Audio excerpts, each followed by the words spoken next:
A9 ನ್ಯೂಸ್ಗೆ ಸ್ವಾಗತ. ನಾನು ಅಮೀನ್ ಶೇಖ್. ಕರ್ನಾಟಕ ರಾಜ್ಯ ನದಾಪ ಪಿಂಜಾರ ಸಂಘದ ವತಿಯಿಂದ ಇಂದು ಸಿಂದಗಿಯ ತಹಸೀಲ್ದಾರ್ ಮೂಲಕ ಮುಖ್ಯಮಂತ್ರಿಯವರಿಗೆ ಮನವಿಯನ್ನ ಸಲ್ಲಿಸಲಾಯಿತು. ಇದೇ ಸಂದರ್ಭದಲ್ಲಿ ಮಾತನಾಡಿದ ಅಧ್ಯಕ್ಷರಾದ ದಸ್ತಗೀರ್ ಸಾಬ್ ನದಾಪ್ ರವರು, ಕರ್ನಾಟಕ ರಾಜ್ಯದಲ್ಲಿ ಸುಮಾರು 22ರಿಂದ 25 ಲಕ್ಷಗಳ ಜನಸಂಖ್ಯೆ ಹೊಂದಿರುವಂತಹ ನದಾಪ ಪಿಂಜಾರ ಜನಾಂಗವು ಸಾಮಾಜಿಕ, ಶೈಕ್ಷಣಿಕ, ಸಾಂಸ್ಕೃತಿಕ, ಔದ್ಯೋಗಿಕ, ರಾಜಕೀಯ ಹಾಗೂ ಹಲವಾರು ರಂಗಗಳಲ್ಲಿ ಅತ್ಯಂತ ಹಿಂದುಳಿದ ಮತ್ತು ಕಡು ಬಡತನದ ನರಳುತ್ತಾ ಇದ್ದಂತಹ ಕಷ್ಟಕರ ಜೀವನವನ್ನ ನಡೆಸ್ತಾ ಇದ್ದಾರೆ.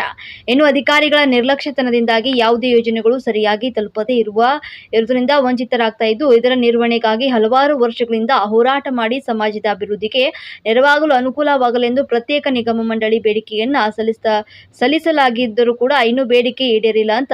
ನಂತರ ಅತ್ಯಂತ ಹಿಂದುಳಿದ ಮತ್ತು ಶೋಷಿತ ಈ ಸಮಾಜವನ್ನ ಕಡೆಗಣಿಸದೆ ಸಮಾಜದ ಹಿತಾಸಕ್ತಿಯಿಂದ ಕಷ್ಟಗಳನ್ನು ಗುರುತಿಸಿ ಜನಸಂಖ್ಯೆ ಆಧಾರದ ಮೇಲೆ ಯೋಜನೆಗಳನ್ನು ರೂಪಿಸಲು ತಕ್ಷಣ ಪಿಂಜಾರ ನದಾಪ ಪ್ರತ್ಯೇಕ ನಿಗಮಕ್ಕೆ ಅವಶ್ಯವಿರುವಂತಹ ಅನುದಾನವನ್ನು ನೀಡಬೇಕು ಅಂತ ಆಗ್ರಹಪಡಿಸಿದ್ರು.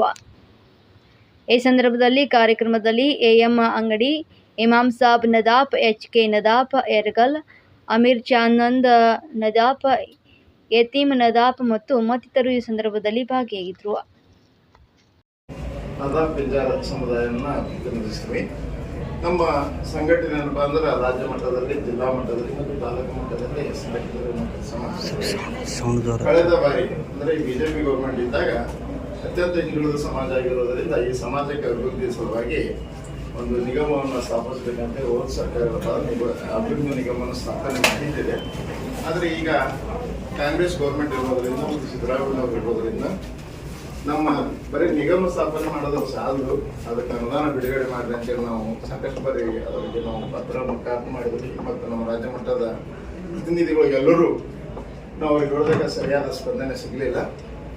ಆ ಕಾರಣಕ್ಕಾಗಿ ಸರ್ಕಾರದ ಗಮನವನ್ನು ನಮ್ಮ ಸಮುದಾಯದ ಕಡೆ ಎಳೆಯುವ ಉದ್ದೇಶದಿಂದ ದಿನಾಂಕ 22ನೇ ತಾರೀಕಿಗೆ ಅಂದರೆ ಇವತ್ತು ರಾಜ್ಯಾದ್ಯಂತ ಎಲ್ಲೆಲ್ಲಿ ನಮ್ಮ ಸಂಘಟನೆ ಇದೆ ಆ ಸಂಘಟನೆ ಮುಖಾಂತರ ನಾವು ಸರ್ಕಾರದ ಪ್ರತಿನಿಧಿಯಾದಂಥ ತಹಸೀಲ್ದಾರ್ ಅವರ ಮುಖಾಂತರ ಮತ್ತು ಜಿಲ್ಲಾ ಮಟ್ಟದಲ್ಲಿ ಜಿಲ್ಲಾಧಿಕಾರಿಗಳ ಮುಖಾಂತರ ನಾವು ಮನವಿಯನ್ನು ಸಲ್ಲಿಸುವುದರ ಮೂಲಕ ನಮ್ಮ ಒಂದು ಅಭಿವೃದ್ಧಿಗೆ ಏನಪ್ಪ ಅಂದರೆ ಈಗಿರುವಂಥ ಚಾಲ್ತಿ ಕರ್ನಾಟಕ ಸರ್ಕಾರ ಅನುದಾನ ಬಿಡುಗಡೆ ಮಾಡುವಂಥ ಕೋರಿ ನಾವು ತಮ್ಮ ಮುಖಾಂತರ ಸರ್ಕಾರಕ್ಕೆ ಆಗ್ರಹಿಸಿ ಮನವಿ ಪತ್ರವನ್ನು ನಾವು ಸಂಕಲ್ಪವನ್ನು ಕೊಡ್ತಾ ಇದ್ದೀವಿ.